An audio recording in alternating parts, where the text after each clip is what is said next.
We are alive. 2 minutes early.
We're live.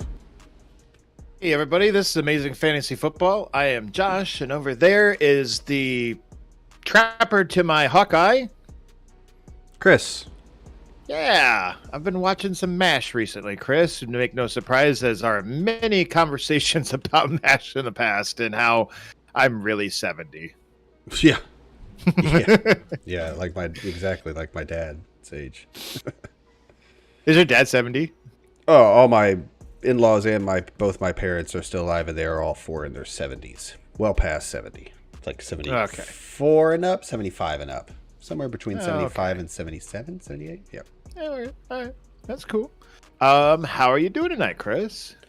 Pretty good. It's it was we weren't sure if we were gonna make it, and we're here. So I'm excited to go ahead and get our our players we dislike based on ADP. We dislike ADPs. We don't dislike players. Oh, that's not true. Some players we strongly dislike. Deshaun Watson. I was like Watson and Brady as far as Josh goes, and but no, we try not to let that influence our fantasy rankings. However, as I said, generally we dislike ADPs. We don't like a player. They're all very talented. Sure, they're mostly great guys. I'm just saying. Hate is a strong word. Just riding that fence all the way to the grave, aren't you? Nope. Well, we don't like him, but I mean, we kind of do, and I think there's a breaking point for every player. Last pick of your draft, sure. Unless you have a moral stance against a guy like Watson, that's a different can of worms altogether. And Tom Brady, I have a moral stance against Tom Brady too. Right, exactly, based on complete and total logic, of course, folks. He touched me in the bathing suit area. Ooh. And so, but other than that, generally, it's like I said, because there's a couple guys on my list that I'm like, you know what? I don't know. I'm just ballparking it. 2 rounds later, I'd be down for that. Which in most cases means I'm not going to get him, but I'm just throwing it out there. Sure. I'm doing all right, Chris. I'm really not doing all right. I've had a really craptastic week, but that's okay. I'm here now. We're gonna have some fun. There you go. Some nice hot room fun. And that is not an innuendo to anything other than this room is warm and getting warmer as my PC warms it up. Yeah, I put it in the description of the show, not the title. I put it in the description. Not that your AC's out. I put that we're coming in hot. Well, I even see, only time I'll ever come in hot is when I am overheated, because I won't be like hot, I'm done. I'm done here. So on to the news. Meanwhile, at the Hall of Doom. All right, I've got it looks like half a dozen quick items to go over here. Oh my God, really? One or two are probably of the significant nature. The rest are Anyway, Michael Thomas is headed for PUP. It would seem. Lamar. Really? Yeah.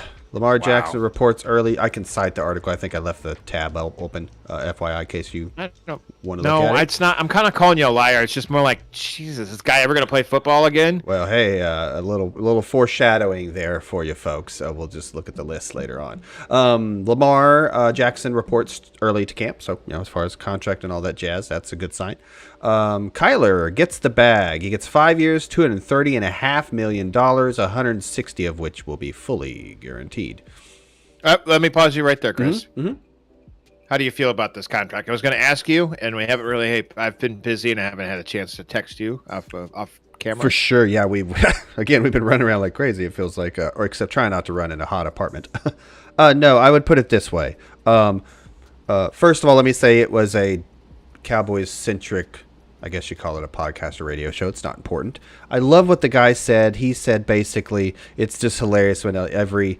It's that old adage, every quarterback is the next highest paid player in NFL history. Of course. So it's like, I don't mean to bring Dak up because of the Cowboys centric thing, but name your quarterback. Did Allen get one a year or two ago? Josh Allen? Brett Favre. Well, Jim McMahon. An active quarterback that is Jim Kelly. That is no active. That is getting multi-million-dollar contracts. So like Dak or Mahomes or whomever. TV deals. And it's like either the haters or the fans are like, yay, we got our guy, or God, I can't believe we paid him that much for this guy. And it's like, just wait a minute. It's your contract is suddenly going to look like, oh, that's actually not bad, $40 million a year or whatever. So the parameters are. So what is your take on this? Sorry, it is what it is. It's the guy that I consider top. I guess I'll say 5. That might be borderline, or at least potentially heading towards the top 5 easily in the league. I believe in his talent. He's getting his money. That's all there is to it. I mean, if you didn't want to pay him, we're talking about the most rockiest quarterback free agent and trade season we've probably ever had in recent memory.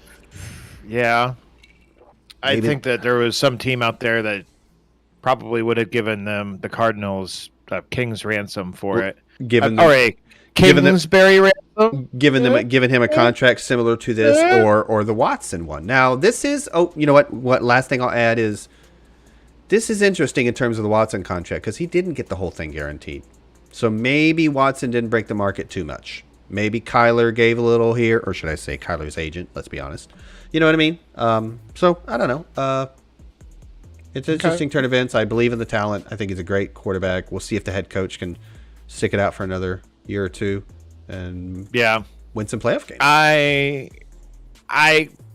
I don't know. I was all in on Kyler last year and he kind of let me down, so I'm kind of I don't know. I think he's above average, but not anything better than that. Well, I don't think he did himself any favors in terms of public opinion. Kind of, it seemed whiny. I'm going to throw that word out there. Oh yeah, it did. I'm not jumping off the wagon or what have you. I'm pointing out a fact. It did seem a little prima donna, or however you want to put it. So there's that. I'm a big baby and baby wants money. Yeah, well, so is Aaron Rodgers. He's like the queen of it. Hey, speaking of Brett Favre, he's the queen of it also. So as far as a diva go, I guess a diva can be male. King of it, whatever. And so a diva and with the good. And both those guys are Hall of Famers. So, again, I believe the talent's there. It just wasn't good optics as far as his mini holdout, if you want to call it that. I think it was more of his tactics of going about doing it. And, the whole Twitter. You know what? Maybe it's just the way we need to kind of like brace ourselves and the younger generation of how they're going to go about doing it versus, some guys doing it more versus an Aaron Rodgers or Jim Kelly or whomever else in the past. Yeah. So on with the news. I'm sorry. Keep going. No, it was good interlude. We needed to touch base on that. And you cut me off at a perfect time too. I was like mid breath.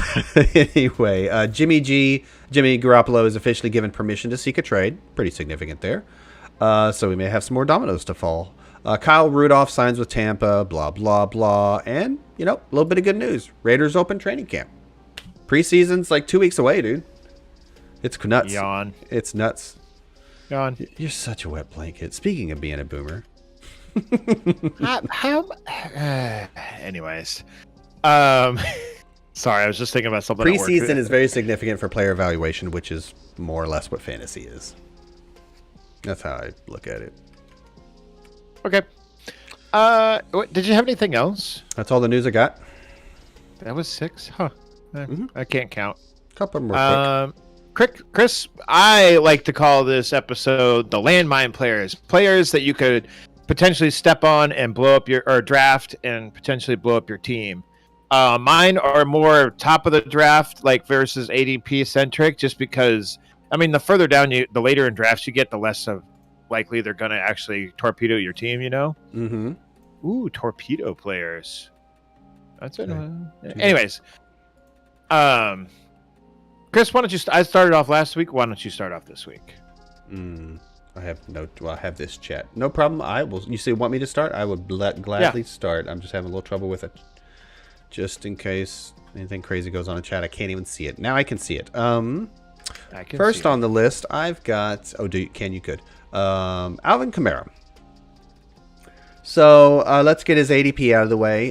He's ADP 18. Wait just a second here. I texted you earlier this week, and I was like, "Is CMC a little too obvious?" And you're like, "Oh yeah." I'm like, "Fair enough." I don't like you, but fair enough.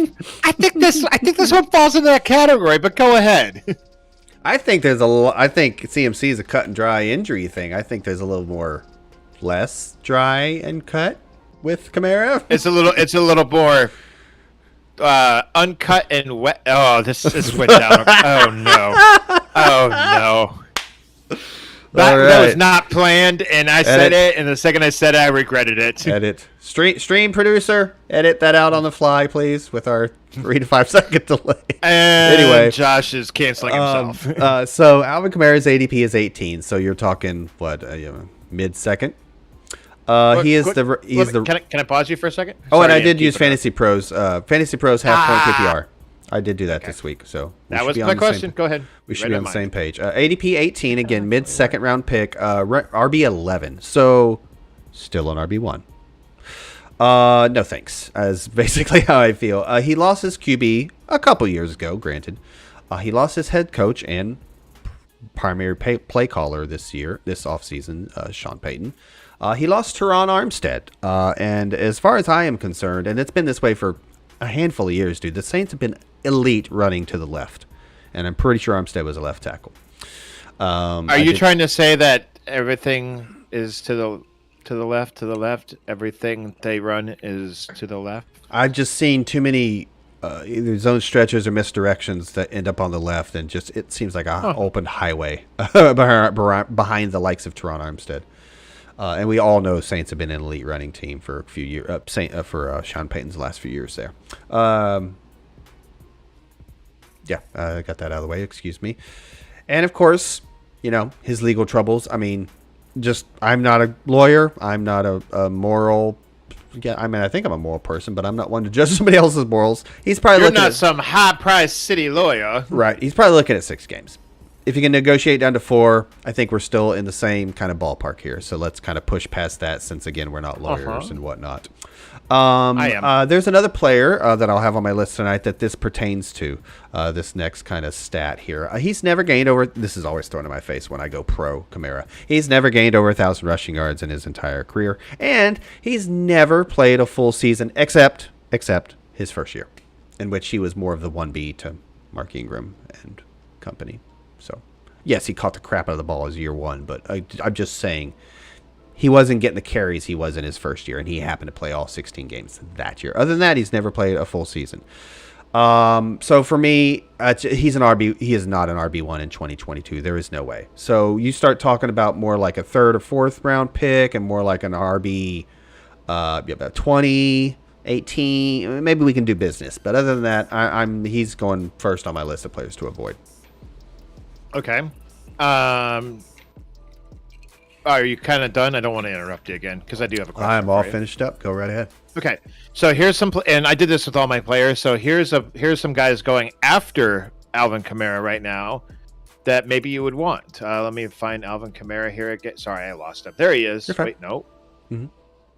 Where was he going in ADP? Sorry, I don't see 18, him I now. believe. Overall, so 17 I see now, but that's okay. cool.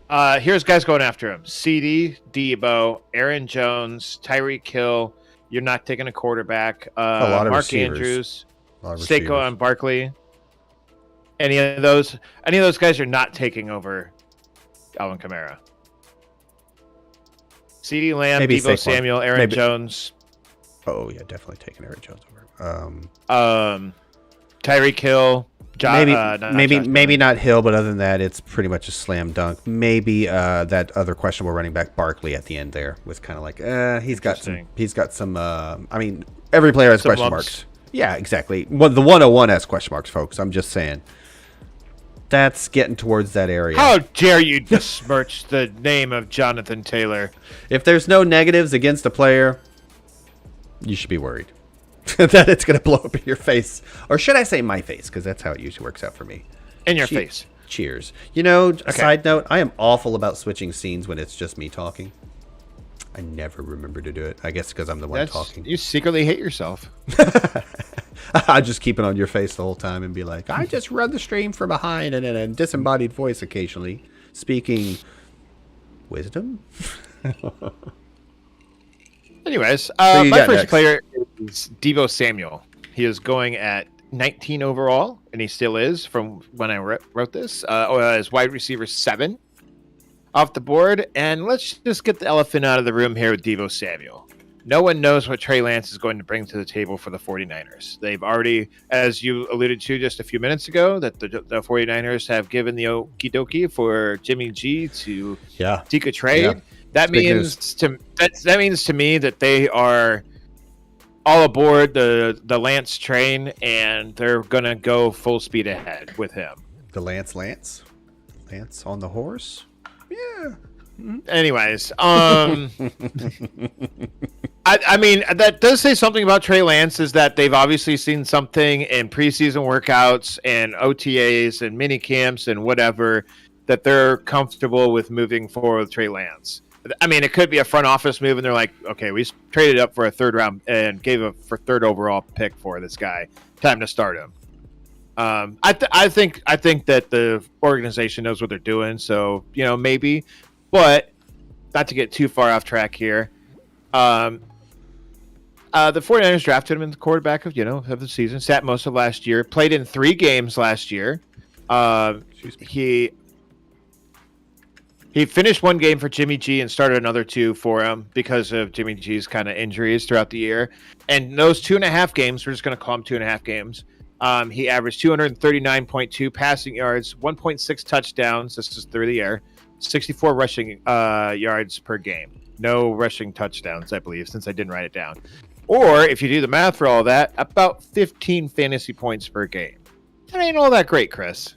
Right. Not all that great. Mm-hmm. I mean, even if you take it and you bump it up by, a third, so 33% increase, that's only 18 points a game. And that's still not like elite level quarterbacking right there. Your elite quarterbacks are usually going somewhere around 19 plus points per game, if not more than 20 points per game, on average, of course. That's the per game thing. But, and here's the thing too, George Kittle might become Trey Lance's favorite target, assuming Kittle's health. Maybe the hype around Brandon Ayuk is real too. I mean, I don't believe that one at all, but yeah, I agree. I'm just saying, here's another thing too. Debo has never had a season where he didn't miss a game. Granted, 2 out of his first 3 years he only missed 1 game, but just saying. And in his sophomore year, he missed 9 games. Is this a 1-year anomaly? Perhaps, but maybe a little dings and whatever thing. Yeah, a little. I feel like he was dinged up coming in out of college. Don't quote me on that, but I feel pretty strongly about that. Sounds about right. Yeah. And here's the thing too. Is Debo still not planning on participating in team activities until he gets an extension or a trade? And most likely it's a trade is what he wants. Historically, guys who hold out throughout the offseason, preseason, are more likely to get injured in the regular season. That brings some big old question marks. Mm-hmm. And here's another thing. What if Debo does get traded right before the season starts? Or even if it makes it into week 1, then he gets traded, which has happened in the past. It's pretty rare, but it has happened. Now he has to move teams, get familiar with a quarterback, a new playbook, new head coaching, and all that. And now, and when he gets to that new team, what if him and his quarterback are light years apart as far as chemistry wise? I don't think that's going to be the case, but I'm just saying this is a lot of question marks for a guy who's going. What did I say? 19 overall. I gotta say, man, I'm probably staying away from Debo in redrafts this year. Having said that, he's on my dynasty squad, and I'm gonna cry by the end of this episode because we're gonna throw some hate on my dynasty squad here. Yeah, 19 overall as a wide receiver 7. I'm a little. So he's potentially gonna be your wide receiver 1 that you're gonna draft. You know, I hate to throw out more similar names, but I can't help but notice that excuse me, Debo and my guy was in the same ballpark, Kamara, 2 different positions. So here's guys going after Debo that I would rather have: Aaron Jones, Mark Andrews, Saquon, Mike Evans, Keenan Allen, T. Higgins, David Montgomery, Zeke. I might actually do the same. What about CD? CD's ahead of him in ADP, I believe. Oh, right. No, but so you agree with the ADP there? Okay. Yep. No, you answered my question with that run of names. That was great. Jalen Waddle, or Debo? No. Debo.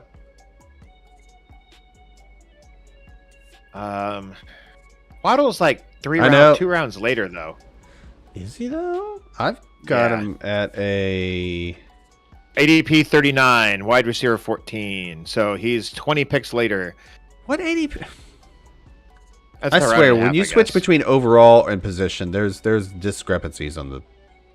I've got him at 14.7 ADP, a wide receiver 13. Half PPR. Looking at it right now. Jalen Waddle. Wide receiver 13, overall 39. 39 overall. Wide receiver what is this 14. column they have average out here to the far? I'm sorry to get to do this on live on. That is the average. That is the average between the 4 sites that they took the ADPs from. So they took ADP from Yahoo, Fantrax, FFC, whatever that is, and Sleeper, and then they average out those average. But the overall column is what you want. That's my confusion. Sort of. That's why Jalen Waddle. But Jalen Waddle was a fairly decent question otherwise. But yeah, it was separated by a good half round or so, or if not more. Continue. My apologies. Yeah. Yeah, that was kind of about it on Debo. Dude, I don't know. I think I'd rather have Kittle. And I'm sorry, I forgot where he was going. He's maybe not Kittle or Saquon for me, but I'm high on Aaron Jones. I don't know about CD there, but CD is at one spot higher. I think we're in for a big season from Zeke, despite all the questions. Yeah, no, I like that list of names. I think I feel similar about Debo that I do kind of Kamara. Just a lot of worries there. Yeah, I think I'm up next. One real quick. One guy that I wanted to make my list, but he was so far down in ADP or far enough down that everyone is talking up Tony Pollard, and I think that's a landmine right there. I think some people are going to pick him as they're like, oh man, this is going to be my diamond in the rough, my ticket to freedom. He's going as RB31 and 85th overall. So it's just like, I'm like, that's far enough down that I'm like, I don't know if that's really a landmine, but I just, I think, but it's not free. Pollard's, it's not free by any means. No, but I think Pollard's going to start rising enough that it's going to be like, man, you guys are playing with fire there. Clearly, I'm biased, but I will say I'm not as in love with him in redraft as I am in Dynasty for obvious reasons. And hey, I think he's on his last contract last year, this year or next. Oh, I think it's this. Let's push on. I don't know off the top of my head, but it's. Let's push on with your next guy because we're 22 minutes in already. There you go. I've got Leonard Fournette. Big surprise. Oh wow, big fat Leonard Fournette. Oh, here it comes. He's on Josh's championship squad, going I hate him. I've got RB14. Yeah. ADP. Wow, we're really just gonna poke holes in my dynasty team. Right. It was not on purpose, folks. It was ADP driven. I know. Driven. So ADP, call it 25. So right at the end of the second, ish. Mm-hmm. I have 24 on the notes. RB 14. Immediately, I'm like, I can't picture him as an RB1. But let me continue here. Remember Kamara earlier? Never has he played a complete season. Leonard Fournette, that is, but he has had 1,000 rushing yards. I'm pretty sure. So there's that. Oh yeah, with Jacksonville. Oh, I'm sorry. It wasn't Fournette. It wasn't too. Fournette. It was Connor. Connor was the simile there with Kamara. I'll get to that later. Teaser. Another guy on my dynasty squad. Did you just go down my roster and be like, I hate that guy, and screw Josh, and that guy too? I'm pretty sure I go through a lot of things in life and think, I hate Josh. I hate Josh. I hate Josh. No, I'm just kidding. You know what, man? I'm just so happy you think about me that often. Exactly. But no, let me continue here. As I'm sure I'm addressing the elephant in the room, if you will. He reported Is at that camp. a fat joke? Yeah, no. He reported he reported to camp at over 200. Oh, you're talking. I was talking about me, but No, yeah, I'm talking about also a big fat Leonard Fournette. He reported to camp over 250 pounds, I believe, is the report. I don't have the article in front of me. I could get it real quick, actually. Don't worry about it. Exactly. I'm not convinced he's going to get 80-plus targets again, which he has gotten twice in his career. Believe it or not, 84 was not his career high last year. He got 100 targets back in 2019. One of those years where he played a bunch of games. Not all of them, but he played a bunch, and he also ran for over 1,000 yards. So that was with Jacksonville. Reminder for folks.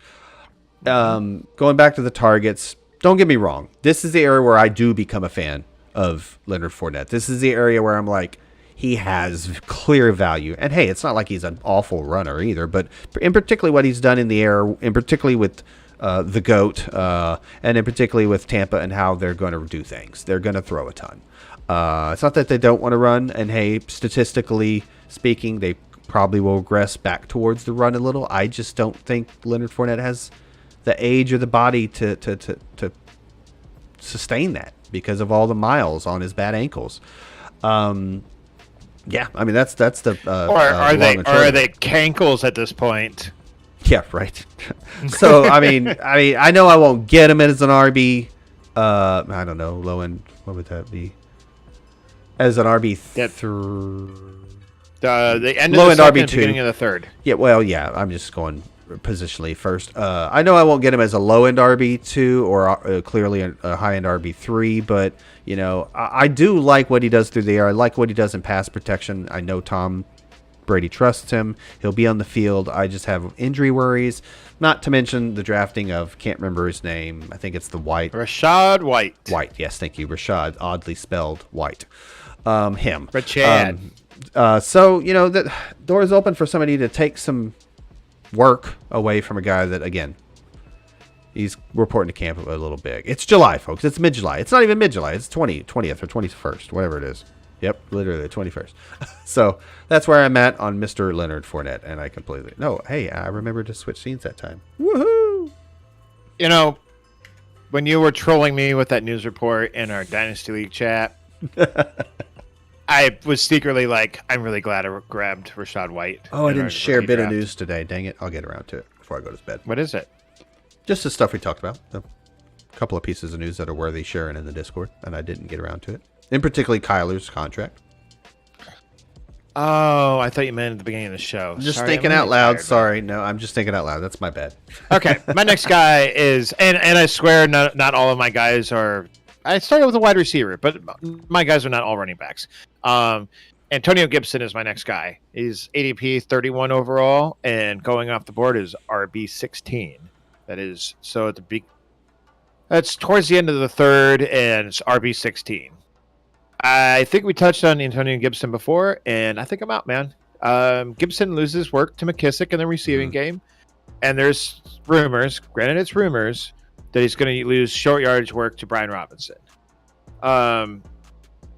So does that mean that Antonio Gibson's the between the 20s guy who only gets work on first and second down?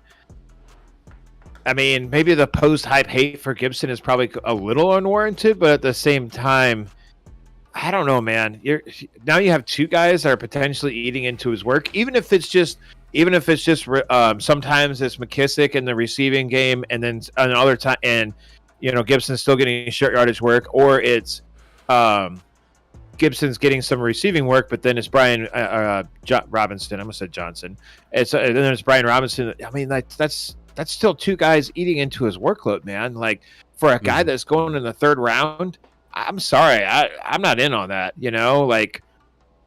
And which is weird because Ron Rivera at times has used dual backs and everything, but he's never, if memory serves correct, he's never really done like a three-headed monster or a true like running back committee. He was one of the pioneers, and it was an awful one with D'Angelo Williams and Jonathan Stewart in Carolina. Well, that's why I was referencing the duo, but he's never branched out to like really three. That's fair. Yep. This is the guy who also capitalized the best out of CMC, if memory serves correct. So hey, that's a good thing to mention in his last year with Carolina. Yeah. Wow. Yeah. I mean, it was an awful year for the team overall, but CMC was freaking amazing. Yeah, and sometimes the player just outweighs the coach's kind of tendencies. For sure. Yeah.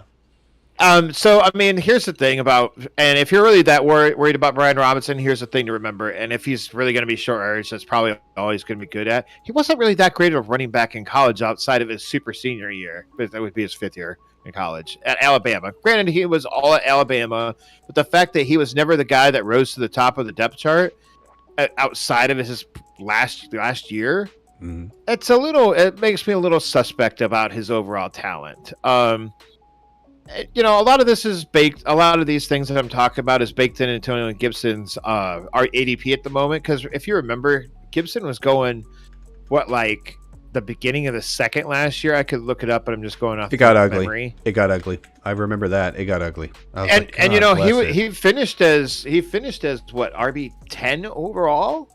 Yep, RB10 in half PPR. Yeah, you got to remind folks of that though. Ugly getting there though. It was ugly. It was frustrating and it was ugly. And he just doesn't. Go ahead. No, I'm just saying, and he doesn't look like the body type that's going to have a long, sustained career either. If you want to talk big picture, nor is his running style. Yes, exactly. Either. Yep. He's a very upright runner. He's a very Cordero Patterson sort of guy. I think Peterson and Dickerson, to invoke some old school names, Peterson and Dickerson are the exceptions to the rule. Well, and I guess Jim Brown, but whatever. Continue. My bad. Here's a weird stat though, and this is something that, if you're anti this take, this is a stat to take away from this. Gibson had 4 games last year with more than 4 targets. In those 4 games, he had an 84% catch rate. So why does Ron Rivera not utilize him more? Mm-hmm. With more than 4 targets, he was catching 84% of them, but some of them are like 7, 8 targets. And he was getting like 60, 70 receiving yards too. It's so weird. I get that, and I'm sure it's probably J.D. McKissick is a better better pass blocker, and that's got to be it. Do a little chip block and then do a little wheel route, or both. Well, both. Yeah, I think it's more pass blocker, and that's why he's in on passing down. Because of what you said about his catch percent and whatnot, and the games he's actually gotten a handful. I think that's what it is. That's frustrating. Here's some guys I'd rather have than Gibson, and we've touched on a couple of them already. Zeke. James Conner. I know you don't like Conner, but you're more or less stealing my thunder. I was going down the list. Okay, so Zeke, I think me and you're on the same page there. Maybe Pitts. Maybe I'm not in on Pitts this year, but Josh Jacobs, because the list is kind of that's what I thought. I'm probably considering I just included Jacobs in the previous show of guys we like based on ADP. I'm clearly going Jacobs there, but it's. Again, that list is getting short. We're eliminating guys, and that's what you do. That's what you do this time of year, or should I say also August, but or literally in September or early September, you pick them, you eliminate them. All right, brack around to me.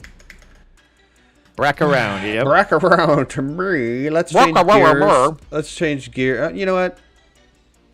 Let's hit on Connor real quick because.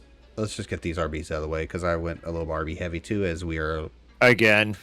Yeah, well, they're more important. I knew you would. There's just you gotta figure these guys out. All right, ADP probably got it wrong. No, yeah, 34th overall. Just say the guy's name. James Conner, 34th overall, RB19. Sorry, you said that. Did I? Jesus. Okay, cool. As I will remind folks again, never had over 1,000 yards, never played a full season. Literally never played a full season. Literally. That's not true. That's true. He's never played a full season. Oh, okay. Clarify it while I'm yapping away. Trying to prove Chris wrong. Furiously trying to prove you wrong. Furiously. As I remember to change scenes. Keep going. He also posted his second highest carry total ever last year. I think the previous high was his year 2 or year 3? Year 2, I think. And that's significant in terms of, it's not like he's shown us what he can be in terms of missing games. He just to get your second highest career carries, it's a statistical anomaly of a season, not to mention the touchdowns. Surely I included that here. Yes, 18 touchdowns, 15 rushing, 3 receiving. There's no way he comes close to that in 2022. Furthermore, You're probably right, Chris, but don't call me Shirley. That statistical regression is looming, Shirley. So my name's not Shirley. I would love to be sitting in a room with 10 fantasy just average Joes or gurus, I don't care, and be like, hey, do you think we've seen James Conner's best season ever? Yes, we've seen his best season ever, and it took just a perfect situation with a hurt running back in front of him and a high volume offense, one of the highest, except for Tampa, I believe. So high, man. If my memory serves correct, they're a very high volume offense, second only to Tampa, but I might be wrong. It might have been Dallas. Those 3 were really high. So I'm willing to bet. That was it, basically. Yep. Just like me, dog. Yeah. So high. Again, like RB19, I almost like a half round or several picks, like low end RB2, I might be more willing to take the chance because that list is getting peaked. It's getting bad. I mean, I'm Breece Hall. Who's the guy that Arizona Jacobs drafted behind James Conner? When Conner was drafted, they drafted an RB. No. This year. Oh, Arizona drafted a running back, and I can't remember who. Ingram, it was. I think. Not Ingram. I can read it. I can't believe I didn't put him in my notes. Confused dog face. Yeah, right. I meant to include each positional battle, if you will, and I failed. Keontae Ingram with a K and a U. I'm pretty sure. Okay. Anyways, I don't know. I don't mind. James Conner. We know what he is. He's pretty pedestrian. Yep, yeah, Cardinals, you're looking Keontae for him Ingram. to get some touchdowns. Is that what it is? Yep, Keontae Ingram. I was right. No, a guy that I don't care about. But here's the thing. Darrell Williams is behind him. That's the other one. Veteran. Yep. Darrell Williams. And who was pretty good for Kansas City last year. Oh my God, they made a Donald Trump coin. Hey man, if you're one of the type, I'm sorry, what? They made a Donald Trump coin. Oh, you're so getting me off track. If you're one of those it's an ad that was popped up on the side of the website. If you're one of those type of people, which I definitely tend to be, that believe in investing in a running back in a really good offense, hey man, I believe Josh might have some misgivings about Kyler, but generally most folks believe in the Arizona offense is going to put up a lot of plays. You haven't gone off the rails with him. No, I'm just a little bit, and like I don't hate Kyler. I just don't know if he's the bee's knees. I'd rather have if in NFL terms, I'd rather have Joe Burrow. I'd rather have Justin Herbert for sure. I'd rather have Russell. I'd rather have Aaron Rodgers. I'd rather not go in there. I'd rather have Dak. Just saying, man. I just like that right there makes him. And then if some people would say Tom Brady, so therefore he's not even in the top 6. I said he might be heading towards the top 5. The Dak one's tough for me. I'm just saying. Like now, I'll take. It's not that I hate Kyler. It's just that that I'm. Another quick interlude into Keontae Ingram. It's very brief. He was more of a guy who couldn't avoid a committee. Refresher, he started at the University of Texas, ended up at USC. Thank you. Great catcher of the football in terms of 29, 27, 22 catch seasons. but that's pretty good in college. And a just great average on the ground. However, never have gone over 1,000 yards, again, because of usage and committee. And 4.0 student, Dean's List. Oh, really? You just made that up, didn't you? Yes, I did. What the heck, man? No, so that's the long and short account to Ingram. So competition, there's also competition in the way there with. He's not going to get 75% of the carries anyways. It's Connor's job. Let me be clear, but he's still not going to be the 80% workload guy anyway. I also think that ADP of 34, there's a little bit of this baked into that. But gosh, man, I think people want a better deal. I want a better deal on Connor. That's RB2 territory, and I think he's going to fall off a cliff. All right, my next guy is a running back, and I don't have a lot written down on him because it's purely based on one thing and one thing alone. And when I say his name, you're going to be like, well, of course.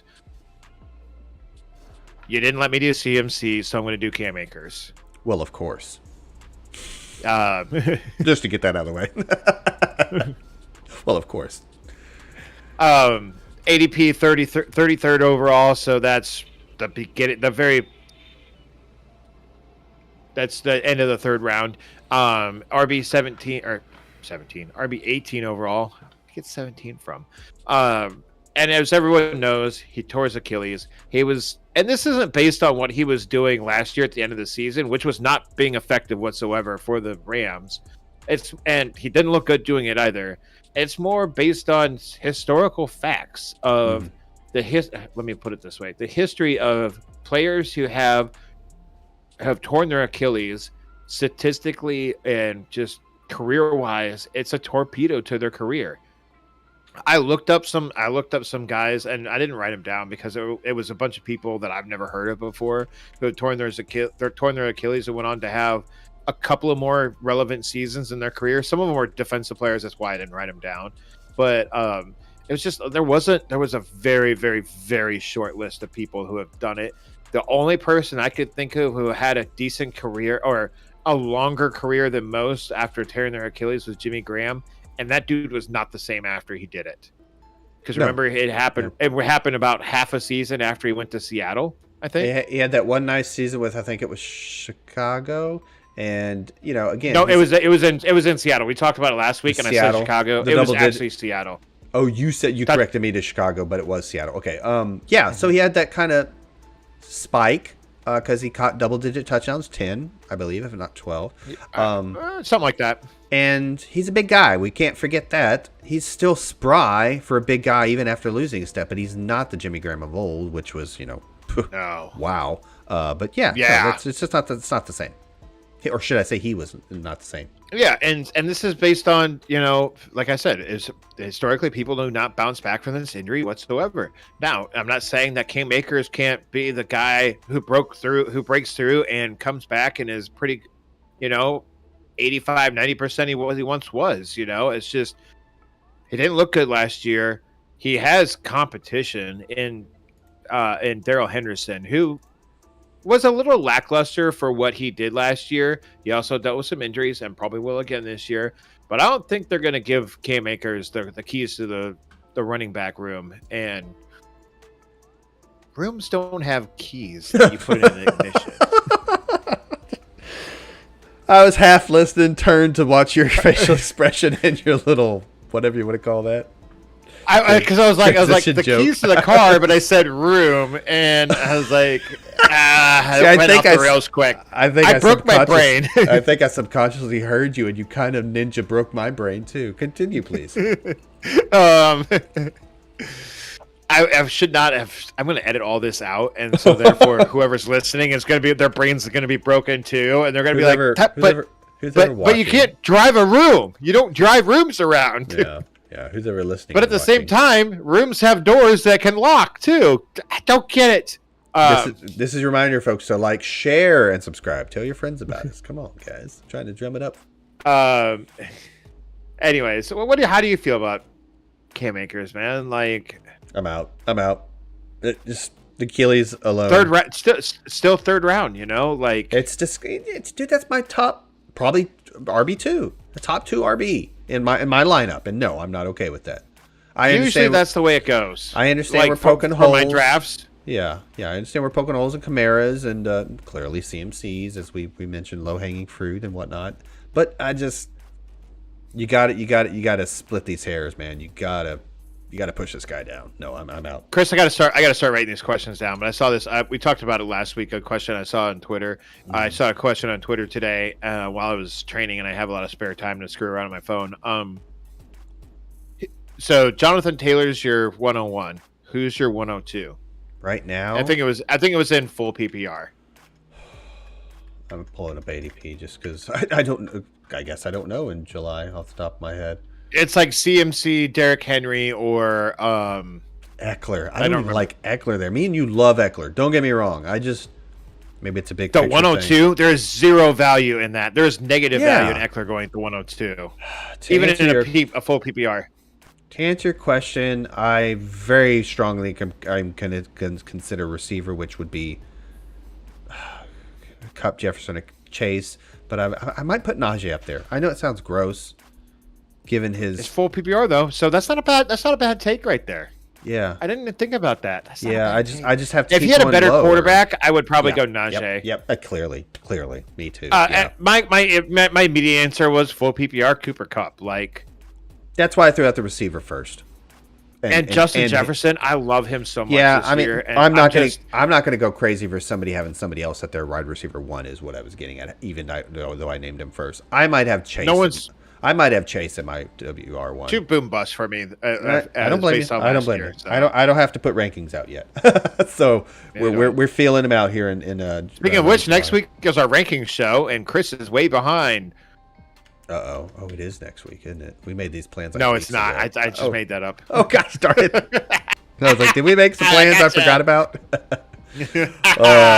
You did give me. Anyways, who's your next guy, man? My next guy, I finished up with that RB. So I've only got one guy left, right? Yes. Two guys. Receiver. All right. Jalen Waddle. Oh! I know. I really believe in it. I really want to believe in the My talent. next guy is also Jalen Waddle. All right. Well, we'll do a little bit of you than me. Tag team on it. Yeah. Growth. Anyway, ADP. Gross. Have you ever watched a tag team match? I don't like professional wrestling, but if there is a professional wrestling thing I want to watch, it's tag team. Freaking awesome. There you go. Okay, see, he was one of the ones I was off on with that. Also, what column earlier. So ADP 39 as we're going on that overall column. Off Fantasy Pros half point PPR, double checking. Wide receiver 14. I've got 13. Which to me, whatever. The first thing I see there is I'm not going to argue about it. Of course, one pick or one slot is he is not my top RWR2. You know what I mean? Like I'm just like no, I can't even. That's borderline somebody's 11 or 12, 10 or 11 or 12 wide receiver one. I'm like no. Statistically, it was great.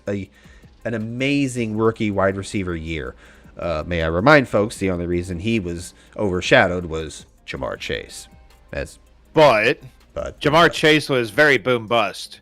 He was. Jalen Waddle averaged 12.1 fantasy points per game, and he finished as a wide receiver 16 as well. And Jamar Chase was like the wide receiver 11 or something. I can pull it up here. But despite him being a dynamic receiver, Waddle that is, he was really an intermediate threat last year. He only averaged 9. That's what was so surprising. So along with your snap, your point about consistency, you're right, but it's almost like there was no boom, with yes, no bust, I guess, for Mr. Waddle, except the beginning of the year before. There was a little bit of both. Came on, yeah.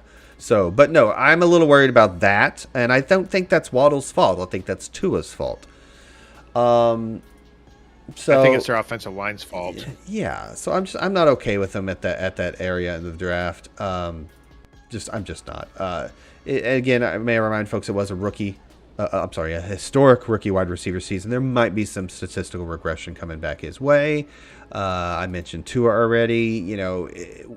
I think you're missing. I'm probably off the train. I'm probably off the train. I'm almost getting there. Yeah, I'm kind of bearing the lead, but I'm almost off the Tua train. I just think that 9.8 yards per reception from Waddle is a clear indication of what Tua's game is suited for. And then, of course, I the think elephant in the room is Tyron Smith. Tyron Smith. Ty Hill, the receiver that came over from Kansas City in I guess, trade, technically, right? Yeah. Trade and sign. Yeah. So he's there. So the fact that this is probably going to lower, but gosh, man, I can't do it. Cannot do it at that area of the draft. Too many guys I like better than him. Deontay Johnson, just right off the bat. I know the quarterback situation. I get it, but just a target magnet. DK Metcalf. They may still end up with Jimmy G. But last week you didn't like Metcalf. Would you take Metcalf over Waddle with a Jimmy G in Seattle? I would think I would still take DK Metcalf over Waddle. That's what I'm saying. No, I'm saying I'd take DK. So that's another name to put above him. Oh, no. I don't care whose quarterback is. I think I'd take DK Metcalf. What about Pittman or McLaren? What about Pittman or McLaren? Same position, same area of the draft. Pittman, definitely. McLaren as well. Yeah, I kind of feel the same. But it's closer. DJ Moore, I start to get worried. Who is not on my list? We'll talk about DJ Moore in a little bit. Evening, ZC. Let us push on through the show. We can take questions later. Hey, nice. Welcome to the show. All right. Here's what else I have. About Wheels is my answer. About Waddle. There's still Mike Gesicki there. They franchise tagged him. They still. I already alluded to their offensive line, which I was trying to look up here as far as PFF's rankings, but I can help you out there. They did not finish off well last year, and they did add Tyron Smith or whatever. I don't know, man. Here's the other thing that I'm kind of worried about, and maybe this is against my point, is that there's all this hype about Tyreek Hill being like Tua's been, yeah, exactly. Dead last. Tyreek Hill saying Tua's a great quarterback and a good teammate and blah blah blah. But what you don't hear is Jalen Waddle's like, I've been learning a lot from Tyreek Hill, or with Tyreek Hill on the team, I should be open more or whatever. They're just like Waddle seems to just kind of faded off into the ether, you know. It's been Tua and Tyreek Hill, and man, that offensive line. Yeah, I know they spent a draft pick on their offensive line. They got Tyron Smith from the Saints. Teron Armstead. Sorry. It's fine. I was saying, speaking of Kamara, he was in my analysis with Kamara. That is important. Yeah. He's one of the best. He's one of the best left tackles out there, man. Yep. Yeah, if not the best. But I don't know. And one guy can easily swing an offensive line, but usually it takes a great center as well. He's not young. I don't know, man. He's older. I mean, that's to be yeah, mentioned. but look at Andrew Whitworth for the Rams. Like that dude was the anchor for them for the last 5 years, and he was 40 when he retired. 40. Yeah, there's a guy I like to listen to in Cowboys Verse that says once you learn to clip, hold, and something, you're like, if you're good at that, you got a long career. Who would you rather have? And I know your answer on a couple of these. Kittle or Waddle? Kittle. Pittman or Waddle? Pittman. Elijah Mitchell. Waddle. I'm going Waddle, I think. Interesting. Yep. Breece Hall or Waddle? Breece Hall. Oh, I'm not getting Waddle Figured as there. much. I'm not getting Waddle there. That's like fourth round. Etienne. Oh, jeez. Etienne. Running back. Going to running back. Terry McLaurin. McLaurin. Okay. And here's the thing, like, quick side note on Terry McLaurin. I was thinking about him the other day, and I was like, Carson Wentz buoyed Michael Pittman to be side, to be a wide receiver 2 and a high one at that, or mid to high wide receiver 2 last year, in a year where Carson Wentz wasn't that great. So maybe Carson Wentz goes to Washington, and Terry McLaurin right there, man. I mean, Pittman and McLaurin's games are completely different. McLaurin's more speed, but McLaurin has shown that he can also be a route runner as well, to a lesser extent, but still. Let's hope he doesn't fall off a cliff after getting paid, like some players are wont to do. Looking at you, Chris. What? I didn't fall off a cliff. All right. You took the pay. You sold out and you fell off a cliff. I sold that. All right, I'm up next. I got another receiver to close my list out. Mr. Michael Thomas. A little bit of a Saints theme here. I'm going to pile on with the Saints concerns. Double down. I got a quick side note on that. I think I love Jameis Winston. I think he's going as a steal in drafts. I really like Jameis Winston. Best thing. I think I mentioned this once or twice on the air.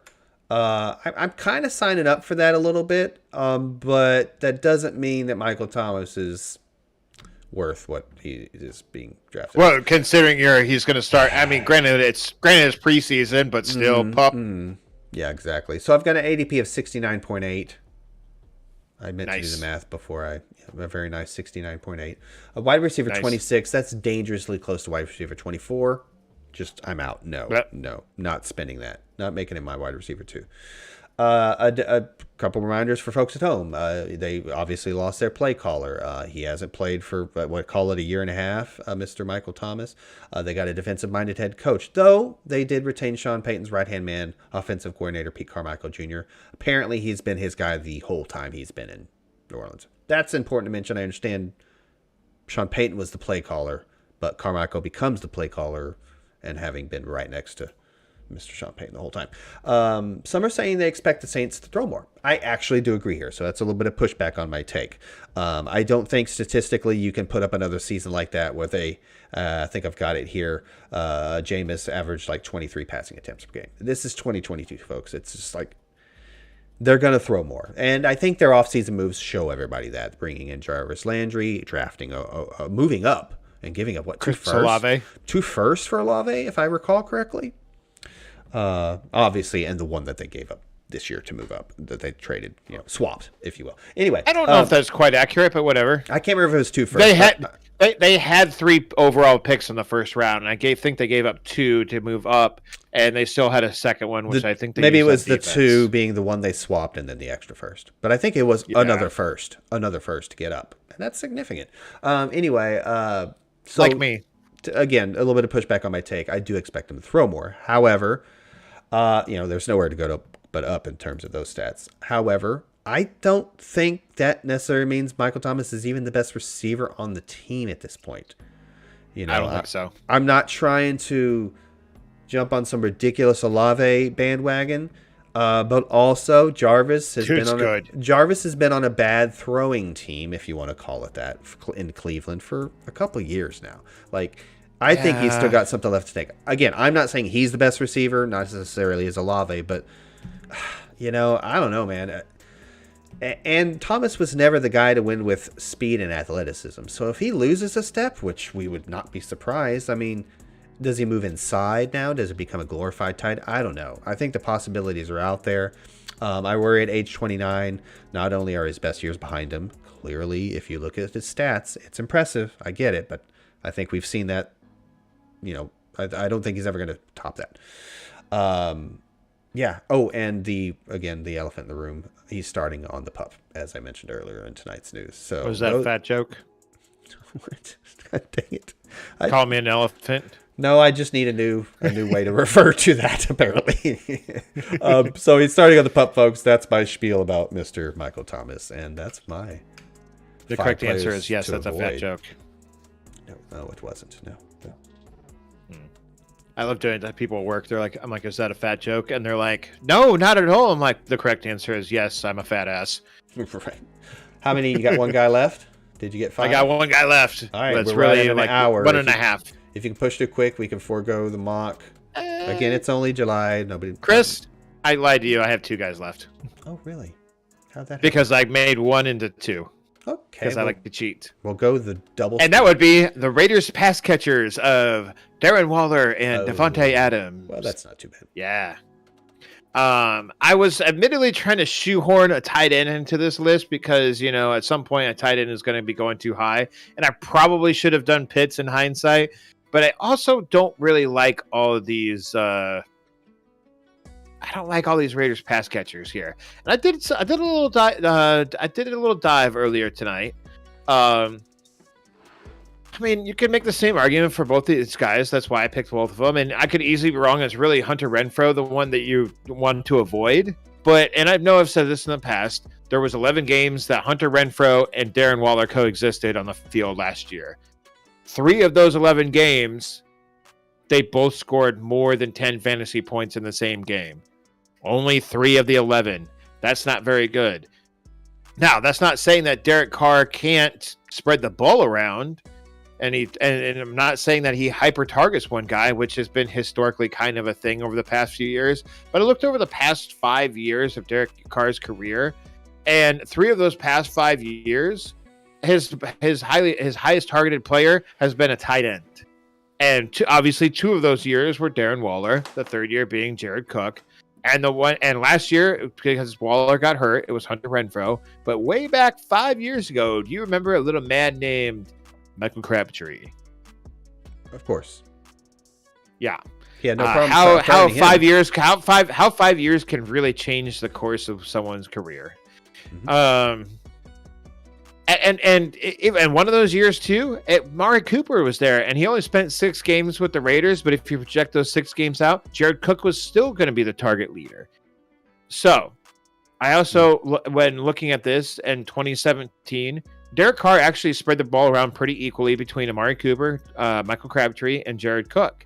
Cook was still the leader, I believe. Or no, Crabtree was that year, sorry. But here's the thing. Here's how they ended up that year in 2017. Crabtree was the wide receiver 29.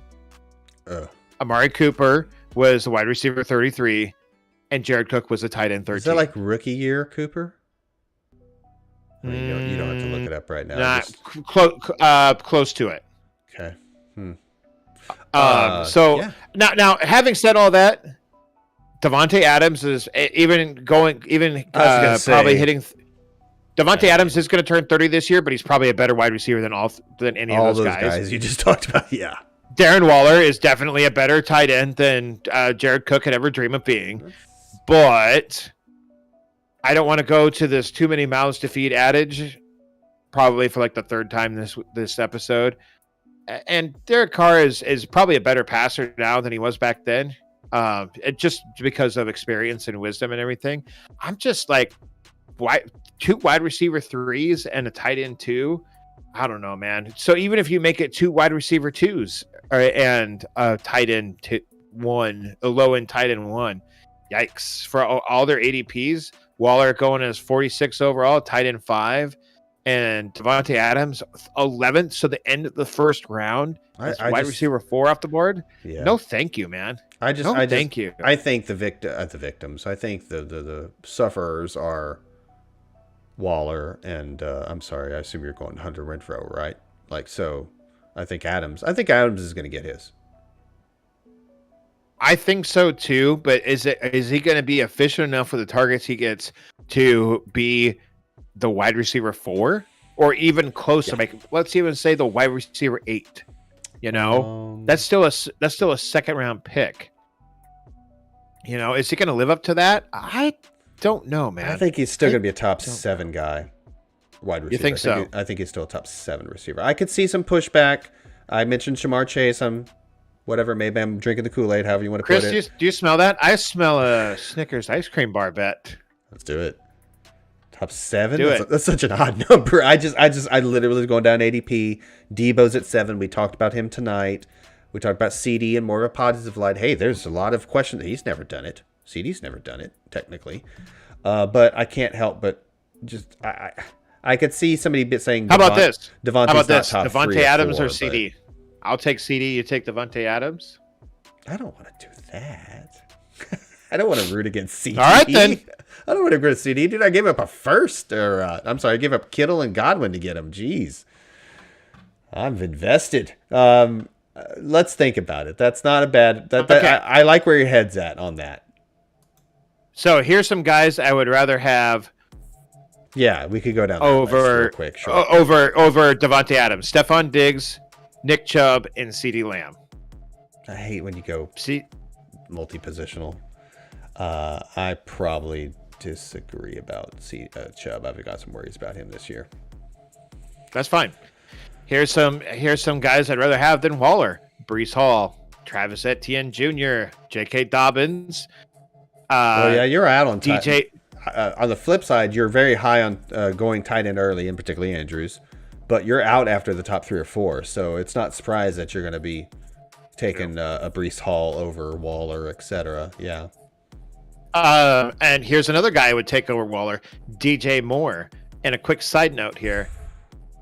Okay. Like I was talking about with that other guy earlier, whose name I don't remember, DJ Moore, a guy who I've recently been thinking about. And I'm like, I'm worried about Baker getting killed behind Carolina's offensive line. But DJ Moore is probably the best pass-catching teammate that Baker has ever had. And pair that with Robbie Anderson and the other guy from LSU. You drafted him last year with your first-round pick in Dynasty. Marshall. Oh, it's his Terrace Marshall, thank you. Yeah, Terrace. I couldn't think of his first name. Terrace Marshall. That's probably the best pass-catching weapons that Baker's ever had. And you don't think he briefly had a healthy Beckham Jr. and Jarvis? I said pass-catching teammate. Oh no, Beckham's not a teammate. He's just a guy out there to catch balls. He doesn't want to participate with his quarterback. He just wants all the glory. He's the prima donna. He's not a teammate, and I think DJ Moore is a teammate. There's a difference. Teammates want your quarterback to succeed. Teammates want your quarterbacks to succeed. Prima donnas just want the ball for to hog the glory. I've always hated Odell Beckham, but talent-wise, I think it was brief, but I think he had a healthy Odell Beckham and a healthy Jarvis for however many games together, and that was probably the best. And I think Jarvis Landry is just a chain mover. He's not a touchdown scorer. He just moves the chains. That's all he does. He's an ugly Betty of fantasy wide receivers. I think he doesn't score touchdowns. Michael Thomas take. I think Baker might have been holding Jarvis back. I think Miami Jarvis. Well, Gage, of course, he was younger in Miami, but Miami Jarvis. Oof. Yeah. I understand he was a possession guy. Jarvis also had a litany of injuries as well between and he's also Miami a possession guy, so it's it's more boring. It's definitely more boring as a possession guy, so I get it. But Wes Welker was a possession guy too, and he was electric. Julian Edelman, possession guy, electric. Jarvis Landry, possession guy, boring. I'm sorry. So Welker and who? Jarvis or Julian Edelman. Yeah, both played with Brady in these seasons. The best quarterback of all time. Yeah, but they could also weave their way through traffic too. Jarvis Landry catches the ball, runs 5 yards, and gets tackled. I don't know about Welker. I don't know if this is an awful take, but I might say Jarvis was better than Edelman. Like you put Jarvis in that Edelman role in those particular years in New England, with Gronk being kind of the, I guess you could say 1A. Yeah, I think he puts up better numbers than Edelman. But they both got hurt a lot. No, you're not. The end of his career. I don't disagree with you though. Definitely. I don't disagree with your take there. But let me be clear. I just wanted a little bit of minutia there. Is that all you guys? How do you feel about DJ Moore? Like real quick, assuming Baker's the quarterback, I kind of like it, dude. As awful as I feel about Darnold, I have to, and not a Baker guy, I have to. It's an upgrade. It's an upgrade. And DJ was pretty bad last season, though. I don't think he was even there is no way that DJ Moore had his best year with Teddy Bridgewater being his freaking quarterback. To answer your question, I traded DJ Moore because I was clearly worried. About Sam Darnold. Do you want that trade back? I was worried about. I was worried about how many years it's going to take to get another quarterback in there that could do something with DJ Moore, and I'm not so sure they got it this year. Oh, well, I'm not saying that either, but So I think Baker's an upgrade over Sam Darnold. If he's not a wide receiver one, then what am I doing? Then I'm out. I don't believe in DJ Moore. Fantasy speaking, just talent wise, I love the guy. And maybe I hope Baker proves me wrong. That maybe. Well, I mean, you're marrying DJ Moore, so I'd hope you love him. I'm marrying him. What? Yeah, he proposed. You accepted his proposal, and you're marrying him. Nope, I traded him. There's nothing wrong with that. Well, fantasy speaking, you did trade him away, and that was a really rocky part in your personal relationship with DJ Moore. But in real life, y'all are getting married. Vicious lies, folks. Vicious lies. And all right. That's not what is that a vicious lie? I mean, he could be your sugar daddy. Your NFL sugar daddy. I'm a happily married heterosexual male. To be clear, folks. All right, buddy. Hour 10. Let's get it. Let's take us out of here. Well, we've been Amazing Fantasy Football. This has been our live stream. Chris is getting married to DJ Moore. His 1.5-year anniversary is coming up next month. So if you want to send some gifts his way, his address is... I can mute you and continue the show. Although it's your edit. In all seriousness, this has been our live stream where you're here every Thursday at 8 a.m. Central Time. Regardless of the temperature of our apartments or domiciles, I'm surprisingly not really sweating all that much, man. You didn't seem uncomfortable at all. Didn't notice. Kudos to the insulation of this 30-year-old apartment, man. Kudos to it. Yeah. Anyways, you can check the show out if you missed the live stream. You can check us out in podcast format, where pretty much wherever you get your podcasts, not Amazon Music, because that place knows where it can go and what it can do with itself when it gets there. But until next week, where we will be talking about, Chris, what are we talking about next week? I'm not sure. Definitely not a. We're talking about bunny players. Don't know what a bunny player is? Well, you can tune in next week and find out. That may be a thing. It may not be. It probably has something to do with humping, folks. Just warning you. Why does that have to go to sex? Wasn't me. It was you, though. Nope. You just imagine the whole thing. Please like, share, subscribe, and at this point, I don't know why you would, unless you want Chris's sexual innuendos. Follow us on Twitter. You can see the things right there. I'm on screen, actually, 10 seconds before now. You can follow me on Twitter at JoshAFFB. You can follow Chris at Amazing07 on Twitter. I don't post a lot of things, although I had one really nice quip. Oh, did you change your Twitter handle? Nice. Yep, I did. It's cool. At Chris at AFFB Chris. Mm-hmm. Because he just didn't want continuity between the two of us. I think it was taken or something. It had to be a little different. I think it was taken or something. Or I'm dyslexic. I'm willing to go with either. Maybe I was in a hurry and I'm like, I remember being something like this. I'm not going to make fun of your reading disability if that's the case. Anyways. Regardless, in the show notes and in the description of this, or in the feed here, you can check out our Discord channel too, where you can ask us fantasy questions or questions in general, like why are you bald? And I'll be like, I don't know, genetics. And you can look at Chris, you'll be like, why are you wearing glasses? You're like, I don't know, genetics. And that's going to be our response to literally everything. Until next time. Why you're an amazing fantasy analyst. Genetics. I mean, come on, it's hereditary. My dad was an amazing fantasy analyst. He was talking about D&D, but still amazing fantasy. Anyways, let's get the heck out of here, Chris. Good night, folks. Y'all have a good night and check us out next week. Bunny players.